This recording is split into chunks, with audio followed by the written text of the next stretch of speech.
ওই বকুলি গাঁৱৰ ল'ৰালি কালত আছিলো ছুপাৰমেন গুৱাহাটীলৈ আহিলো এদিন মই হলো হেণ্ডিমেন। নমস্কাৰ, মই কুলদীপ সুমন। সকলোকে স্বাগতম জনাইছোঁ বায়ু আছামিজ ইউটিউব চেনেললৈ। আৰু ইউটিউব চেনেলটো সকলোৱে লাইক কৰক, শ্বেয়াৰ কৰক, কমেণ্ট কৰক, লগতে ছাবস্ক্ৰাইব কৰিবলৈ আপোনালোকে ওচৰত থকা ঘণ্টা বটনটো টিপিবলৈ নাপাহৰিব। Thank you. দাদা, আজি আপোনাৰ কেৰিয়াৰৰ বিষয়ে কিছু কথা জানিব চেষ্টা কৰিম। আপুনি এজন অসমৰ এজন প্ৰতিষ্ঠিত গায়ক। তো আপুনি প্ৰথম গান গোৱা ষ্টাৰ্ট কেতিয়া কৰিছিল? আচলতে মই নিজকে কেতিয়াও প্ৰতিষ্ঠিত বুলি মই নাভাবোঁ, আৰু সেইটো ভুল হ'ব আচলতে ক'লে। যিহেতু সংগীতৰ সাগৰখন আচলতে ইমান বিশাল, সেই সাগৰখনত মই জাষ্ট ওচৰলৈহে গৈছোঁ। মই এতিয়াও নামিব পৰা নাই সাগৰখনত। আচলতে তাতে ইমান ডাঙৰ ডাঙৰ কিছুমান দিগ্গজ আছে। চ' সেইবিলাকক আমি অনুসৰণ কৰি কিনে যাব লাগিব। আৰু মই এতিয়া ওচৰতহে আছোঁ, মই এতিয়াও প্ৰতিষ্ঠিত হোৱা নাই, কিন্তু চেষ্টা কৰি আছোঁ যাতে ময়ো সেই সাগৰখনৰে এটা প্ৰাণী হিচাপে থাকিব পাৰোঁ। আপুনি এতিয়াও প্ৰতিষ্ঠিত হয়। আপুনি কেতিয়া ভাবিছিল নেকি এই অসমৰ সংগীত জগতখনত আপুনি প্ৰতিষ্ঠিত এজন মোৰ লক্ষ্য আছিলে এইটো, যে মই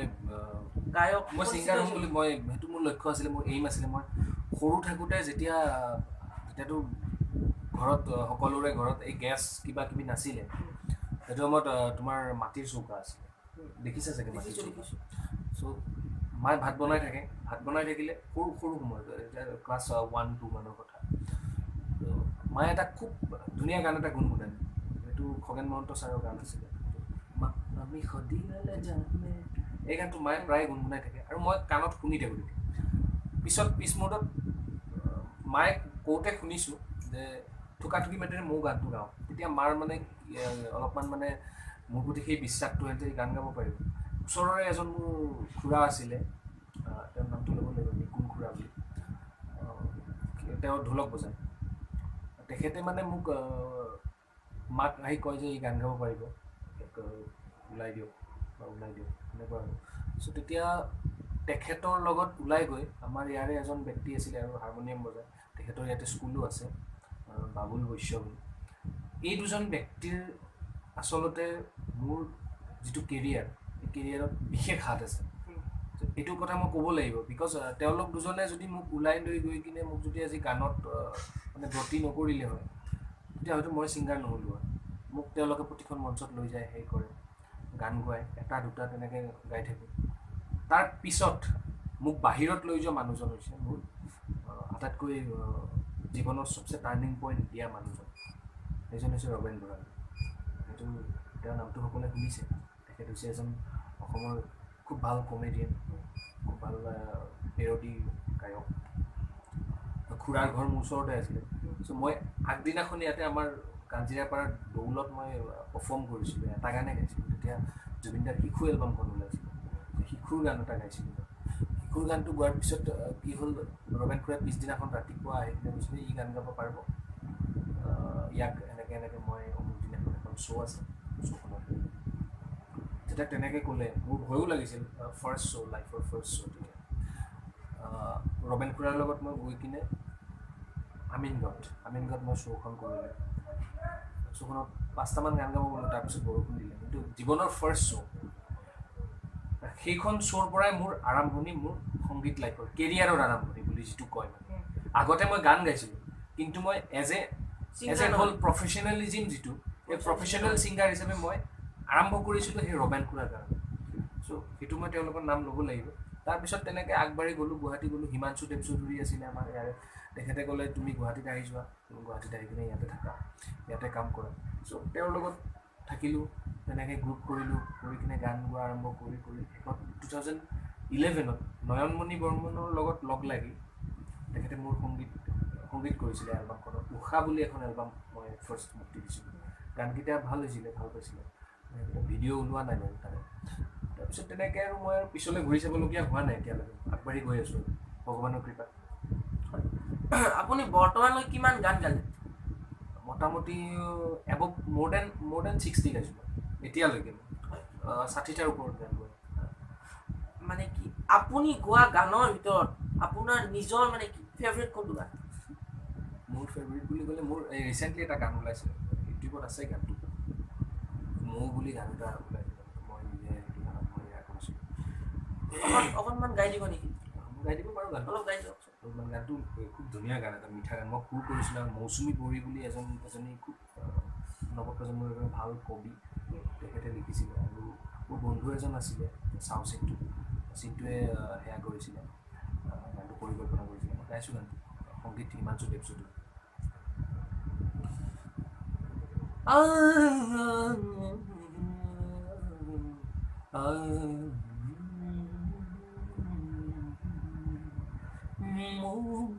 উপচা মৰমে দিলেহি তোমাৰে বাতৰি বনৰে প্ৰকৃতি উৰি আহিব তোমাৰে মনৰে পুদুৰি মোৰ উপচা মৰমে আজি দিলেহি তোমাৰে বাতৰি আৰু এটা কথা ক'লোঁ আপোনালোকে যদি ভিডিঅ'টো দাদাৰ ভিডিঅ'টো চাব বিচাৰে ডেছক্ৰিপশ্যনত লিংকটো দি দিম বাৰু আপোনালোকৰ ইউটিউবৰ লিংকটো দি দিম আপোনালোকে তাত গৈ চাব পাৰিব দাদা আৰু এটা মাজতে কথা সুধোঁ আপোনাৰ আপকামিং প্ৰজেক্ট কি বৰ্তমান মানে কিবা ভাবি আছে নেকি কিবা আপকামিং প্ৰজেক্ট কি আছে ভাবি আছোঁ 2-3টা প্ৰজেক্টৰ কথা ভাবি আছোঁ এতিয়া কথাটো কি এইখিনিতে মই এটা কথা কৈ লওঁ তুমি সুধিছিলা অলপমান মানুহৰ জীৱনত বন্ধুৰ কিমান প্ৰয়োজন বেষ্ট ফ্ৰেণ্ড আছে সেইটো সঁচাকৈ প্ৰয়োজনীয় বস্তু তথাপিও এজন বন্ধু এজন লাগে জীৱনত চ' সেই ব্যক্তিগৰাকী মোৰ জীৱনত ৰিচেণ্টলি এণ্ট্ৰি হৈছে তেওঁৰ নামটো মই ল'ব লাগিব চাও চিন্টু তেওঁ শিৱসাগৰত ঘৰ তেখেতৰ অৰিজিনেল কিন্তু তেওঁ গুৱাহাটীলৈ আহি কিনে মোক যেতিয়া লগ পাই কিনে তেওঁ মোৰ প্ৰতিটো গান আজিৰ দিনত তেওঁ পাব্লিছ কৰে তেওঁ প্ৰডিউচ কৰে চ' তেনেকুৱা এজন আজিৰ দিনত এজন ব্যক্তি পাবলগীয়াটো বহুত কঠিন আৰু সেইটো কাৰণে মই বায়ু আছামিজ ইউটিউব চেনেলৰ যোগেদি স্পেচিয়েলি থেংকছ টু চাও চিন্টু মই চাও চিন্টুক বহুত বহুত ধন্যবাদ জনাইছোঁ মোক ইমান ধুনীয়াকৈ তেওঁ সহযোগ সহায় আৰু তেওঁৰ হাতখন আগবঢ়োৱাৰ বাবে ধন্যবাদ কি সুধিছিলে আপোনাৰ আপকামিং প্ৰজেক্ট আপকামিং প্ৰজেক্ট এতিয়া আমাৰ আহি আছে মোৰ স্বদেশ বুলি গান এটা আহি আছে যিহেতু দেশৰ পৰিস্থিতি এতিয়া খুবেই এটা আমাৰ যিটো আমাৰ তোলাচনীৰ এটা ফালৰ নিচিনা হৈ আছে এফালে ভাৰী এফালে অলপমান ওজনটো কম পাতল চ' সেই অৱস্থাটোত আমি শিল্পীখিনিয়ে কৰিব পৰা কাম যদি আছে সেইটো আমি গানেৰে বুজাব লাগিব চ' মই ভাবিলোঁ এনেকৈ এটা গান এটা কৰিম তাৰপিছত প্ৰীতি ঘৰফলীয়া খুব ভাল লাগিছে তেওঁ লিখিলে এটা গান চাও চিন্টুৱে পৰিকল্পনা কৰিলে দিব্যেশ দাই সংগীতেৰে সজাইছে গানটো মই গানটো 12 তাৰিখে স্বাধীনতা দিৱসৰ প্ৰাক মুহূৰ্তত মই গানটো মুক্তি দিম খুব ভাল গান হ'ব বুলি মই আশাবাদী হয় 12 তাৰিখে গানটো আমি মানে পাই যাম আমাৰ এই 10 তাৰিখে শ্বুটিং আছে আৰু শ্বুটিংটো মই পাঠশালা এৰিয়াতে কৰিম আৰু এটা কথা সুধোঁ আপুনি পাঠশালা শীৰ্ষক এটি গান গাইছিলে পাঠশালা দ্য লেণ্ড অফ কালচাৰ সেইটোৰ বিষয়ে আপোনাৰ কেনেকুৱা আপোনাৰ অনুভৱ সেইটো পাঠশালাৰ বিষয়ে এটা গান গাই আপুনি সেইটো আচলতে কথাটো এনেকুৱা তাত খুব নিশান্ত তাৰ ডাইৰেকশ্যন আছিলে সেইটো নিশান্তে খুব ভাল ধুনীয়াকৈ গানটো সেয়া কৰিছিলে সি মোক এদিন ফোন কৰি কৈছিল যে সন্দীপ দা এনেকৈ এটা গান এটা আছে আমি গোটেই পাঠশালাৰ ওপৰত এটা গান এটা বনাইছোঁ আপুনি গাব লাগিব হ'ব ঠিক আছে আৰু সেইটো নিজৰ কাৰণে এটা গৰ্বিত সময় মই নিজে প্ৰাউড ফিল কৰোঁ যে নিজৰ জন্মভূমি নিজৰ লেণ্ডৰ কাৰণে কিবা এটা কৰিব পাৰিছোঁ সেইটো এটা মোৰ কাৰণে খুব গৌৰৱৰ কথা বুলি মই ভাবোঁ অনুভৱ কৰোঁ কিন্তু সেই কথাখিনি তাৰে মাজতে এটা কথা কৈছোঁ সেই কথাখিনি আমাৰ পাঠশালাত যিখিনি ডাঙৰ মানুহ আছে যিখিনি দিগ্গজ আছে সেইখিনি মানুহেও বুজি পোৱাটো দৰকাৰ বুলি মই ভাবোঁ আজি নিশান্তৰ নিচিনা শিল্পী আজি মোৰ নিচিনা শিল্পী আৰু তেনেকুৱা শিল্পী বহুত আছে কিন্তু সেইখিনি শিল্পীক কোনো ধৰণৰ গুণগত মানদণ্ডৰে কোনো কাৰণত মৰ্যাদা দিবলৈ এতিয়ালৈকে পাঠশালাই বিচৰা নাই বা নিবিচাৰে সেইটো কিয় মই সেইটো এটা পোনপটীয়া প্ৰশ্ন কৰিছোঁ বায়ু আছামিজ ইউটিউব চেনেলৰ জৰিয়তে কাৰণ যদি নিজৰ মাটিতে আপুনি লাঞ্ছিত হয় তেতিয়াহ'লে কিন্তু আপোনাক বেলেগৰ মাটিত কোনো কাৰণত আপোনাক জেগা নিদিয়ে সেইটো মোৰ এটা বহুত ডাঙৰ এটা কুৱেশ্যন আছিলে মই তোমালোকৰ ইউটিউব চেনেলৰ জৰিয়তে মই কৰিছোঁ পাঠশালাবাসীৰ ওচৰত বাট হোৱাই পাঠশালাবাসীয়ে যাতে কমেণ্টত আমাক এনচাৰটো দিয়ে সেইটো বিচাৰোঁ আমি মই কোৱা নাই যে মোক স্পেচিয়েলি মোক মানে বিৰাট ডাঙৰ এটা কিবা বনাওক মোৰ ফেন ক্লাব বনাওক মোক সেইবিলাক কোনো জৰুৰী নাই মোৰ সেইটো জৰুৰীও নহয় কিন্তু এগৰাকী নৱপ্ৰজন্মৰ উঠি অহা শিল্পী মোক বুলি নহয় নিশান্ত আহিছে আৰু আছে কেইজনমান শিল্পী আমাৰ উদিপ্ত ভাল গান গায় সিও তাৰো গান শুনিছোঁ চ' তেনেকুৱা বহুত শিল্পী আছে সেইখিনি শিল্পীক আপোনালোকে গুৰুত্ব দিয়ক আপোনালোকে আজি আমাৰ ইয়াতে অসমৰ নাম থকা কেইটামান থিয়েটাৰ আছে কিন্তু সেইবিলাক থিয়েটাৰত কিয় থিয়েটাৰত কিহৰ কাৰণে আমাৰ পাঠশালাৰ ল'ৰাখিনি আমাৰ পাঠশালাৰ ছোৱালীখিনি যিখিনি ছিংগাৰ বা যিখিনি আৰ্টিষ্ট সেইখিনি কিয় বঞ্চিত হৈ আছে সেইটো এনচাৰ মোক পোনপটীয়াকৈ দিলে ভাল পাম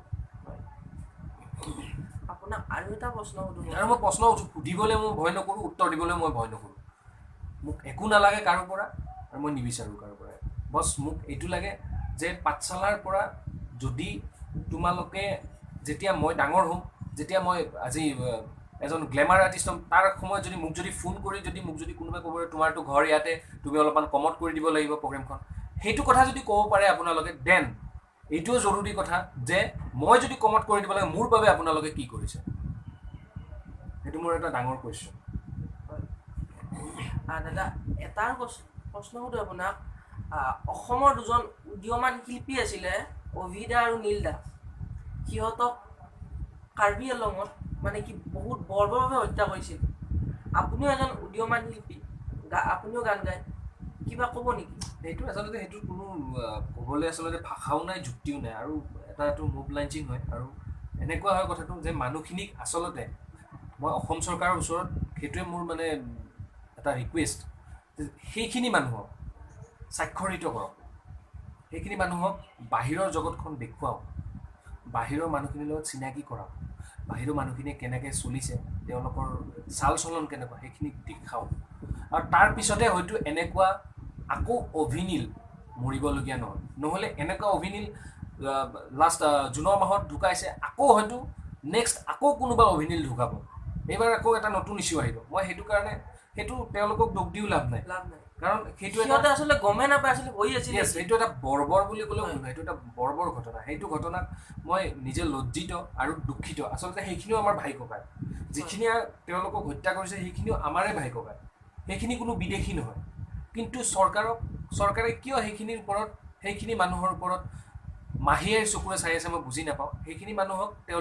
তেওঁলোকক স্বাক্ষৰিত কৰিবলৈ চৰকাৰে এটা পদক্ষেপ লওক নতুন পদক্ষেপ এটা লওক মই সেইটোৱে তেওঁলোকৰ ওচৰত অনুৰোধ কৰিছোঁ যাতে নেক্সট আকৌ কোনো অভিনীল হৈ কিনে গৈ তাতে তেওঁলোকৰ নিথৰ দেহ ঘূৰি আহিবলগীয়া নহয় তাৰে পৰা যাতে সশৰীৰে ঘূৰি আহিব পাৰে মই সেইটোৱে ৰিকুৱেষ্ট কৰিছোঁ আপোনাৰ অসমৰ ফেভৰেট ছিংগাৰ কোন জয়ন্ত হাজৰিকা বলিউডত যদি যাওঁ সোণু নিগম আৰু এক্টৰ বুলি ক'লে অসমৰ এক্টৰ মোৰ পাৰ্চনেলিটিৰ ফালৰ পৰা চাবলৈ গ'লে মোৰ ৰবি দাক ভাল লাগে ৰবি শৰ্মা মই তেওঁৰ লগত কথাও পাতি থাকোঁ যথেষ্ট ভাল মানুহ আৰু খুব অনুপ্ৰেৰণা যোগায় ৰবি দাক মই ভাল পাওঁ পাৰ্চনেলি আৰু এক্টিং হিচাপত চাবলৈ গ'লেতো ভাল এক্টৰ বহুত আছে যতীন দাৰ এক্টিং ভাল তপন দাৰ এক্টিং ভাল ঠিক তেনেকৈ ৰবি দাৰ এক্টিঙো ভাল চ' গোটেইকেইজন এক্টৰে মোৰ ফেভৰেট সেইটোৱে বলিউডত যদি যাওঁ মোৰ SRK শ্বাহৰুখ খান মোৰ ফেভৰেট হয় শ্বাহৰুখ খানৰ এক্টিং ভাল দাদা আপোনাৰ এটা গান বহুত পপুলাৰ হৈছিল বকুলি গাঁও গানটো আপোনাৰ কনচেপ্টটো কেনেকুৱা হৈছিল এইটো গানৰ কনচেপ্টটো আচলতে প্ৰথমতে মই আমাৰ মোৰ যিটো গ্ৰুপ আছে গ্ৰুপৰ মিউজিচিয়ান মুনিন্দা হিমাংশু চৌধুৰী আমি গোটেইকেইটাই বহি কিনে একেলগে এটা ডিছকাছ কৰিছিলোঁ যে এটা গান এটা কৰিব লাগে আৰু এটা হিট এটা দিব লাগে ত' তেনেকৈ মানে কনচেপ্টটো আহিল আৰু মুনিন্দাই ক'লে বোলে এইটো কনচেপ্ট লৈ কিনে কৰা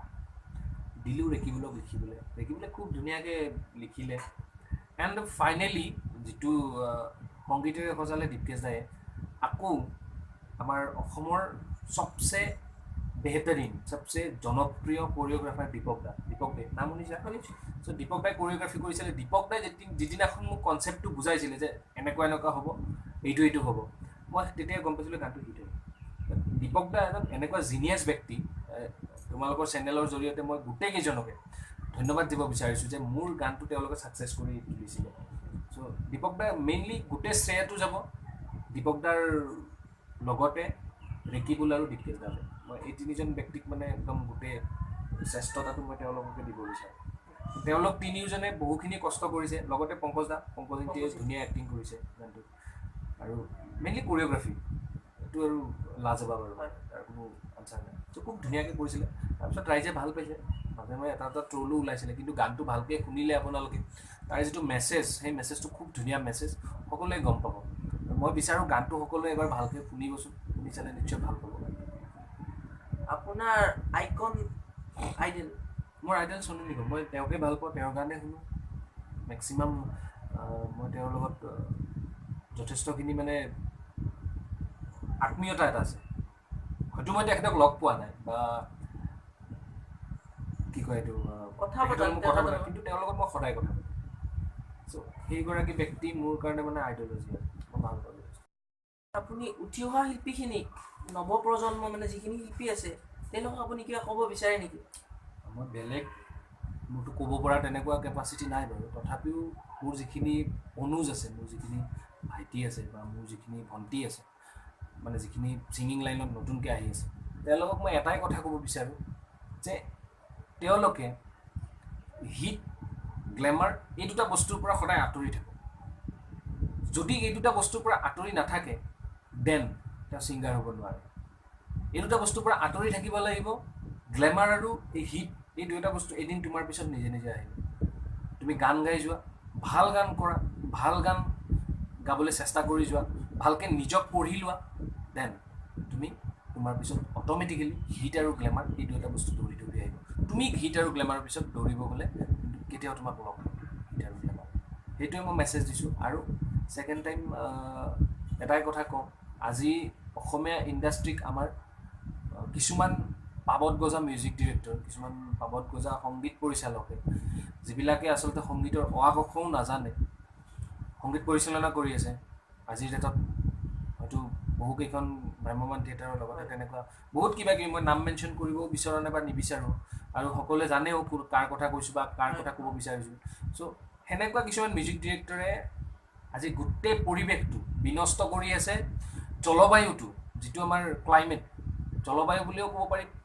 উইথ ইনভাইৰমেণ্ট বুলিও ক'ব পাৰি গোটেইখিনি বিনষ্ট কৰিছে সংগীতৰ আজিৰ ডেটত আমি ভোজপুৰী ইণ্ডাষ্ট্ৰিতকৈও আমি তলত কিয় তলত আজিৰ ডেটত আমাৰ অসমত এনেকুৱা নৱপ্ৰজন্মৰ শিল্পী বহুত আছে কিন্তু কিয় আজি অকল 2জন বা 3জন ছিংগাৰকহে চান্সটো দি থকা যায় সেইটো এটা ডাঙৰ কথা ডাঙৰ কুৱেশ্যন যদি এনেকৈ থাকে সদায় তেতিয়াহ'লে কেতিয়াও সেইকেইটা ছিংগাৰ যেতিয়া নোহোৱা হৈ যাব তাৰপিছত কিন্তু নতুন ছিংগাৰ কোনোৱে নোলাব উঠি নাহিব কেতিয়াও উঠি নাহে আৰু প্ৰতিগৰাকী মিউজিক ডিৰেক্টৰ সংগীত পৰিচালকক মোৰ সেইটোৱে ৰিকুৱেষ্ট যাতে নৱপ্ৰজন্মক চান্স দিয়ে উঠি অহা ল'ৰা ছোৱালীক চান্স দিওঁ আৰু লগতে ইয়াতে মিডিয়া ইলেক্ট্ৰনিক মিডিয়াৰ খুব এটা ডাঙৰ হাত আছে আৰু সেই কিছুমান একোজন ব্যক্তিয়ে ইলেক্ট্ৰনিক মিডিয়াটো দূষিত কৰি আছে যে 2-3জন ছিংগাৰক মাতি সদায় তেওঁলোকক সেই একেখিনি গানে শুনায় একেখিনি গানে বজায় চ' সেইটো যাতে নকৰে সেইটো যাতে সদায় হৈ নাথাকে আৰু এই যিখিনি চুৰ কৰি থকা বা গান চুৰ কৰি গান আৰু ক'ৰ পৰা এটা আনি কিনে তাৰে 2 লাইন ক'ৰ পৰা এটা আনি কিনে তাৰে 2 লাইন এনেকুৱা কৰা যিখিনি মিউজিক ডিৰেক্টৰ এইখিনি সকলোৱে বয়কট কৰক আৰু তেওঁলোকক বুজাই দিয়ক তেওঁলোকে আহক যদি তেওঁলোকৰ কিবা এটা নিজস্ব থাকে তেতিয়াহ'লে তেওঁলোকক আদৰি লওক যদি নিজস্ব নাথাকে তেওঁলোকক লাট মাৰি দিয়ক তেওঁলোকক ঘৰত গৈ কিনে খেতি কৰিব দিয়ক মোৰ একদম চিধা কথা মই সেইখিনিয়ে ক'বলগীয়া থেংক ইউ ধন্যবাদ দাদা আপোনাৰ ইমানখিনি নজনা কথা আৰু আপুনি আজি ইমান ব্যস্ততাৰ মাজত যে আমাক ইমানখিনি সময় দিছে তাৰ কাৰণে অশেষ ধন্যবাদ বায়ো আছামিজ ইউটিউব চেনেল আৰু সকলোৱে চেনেলটো ছাবস্ক্ৰাইব কৰক লাইক কৰক কমেণ্ট কৰক এণ্ড শ্বেয়াৰ কৰক লগতে কাষত থকা যিটো বেল বটন আছে সেইটো ক্লিক কৰিবলৈ নাপাহৰক থেংক ইউ বকুলি গাঁৱত লৰালি কালত আছিলো ছুপাৰমেন গুৱাহাটীলৈ আহিলো এদিন মই গ'লো হেণ্ডিমেন বকুলি গাঁৱত লৰালি কালত আছিলো ছুপাৰমেন গুৱাহাটীলৈ আহিলো এদিন মই গ'লো হেণ্ডিমেন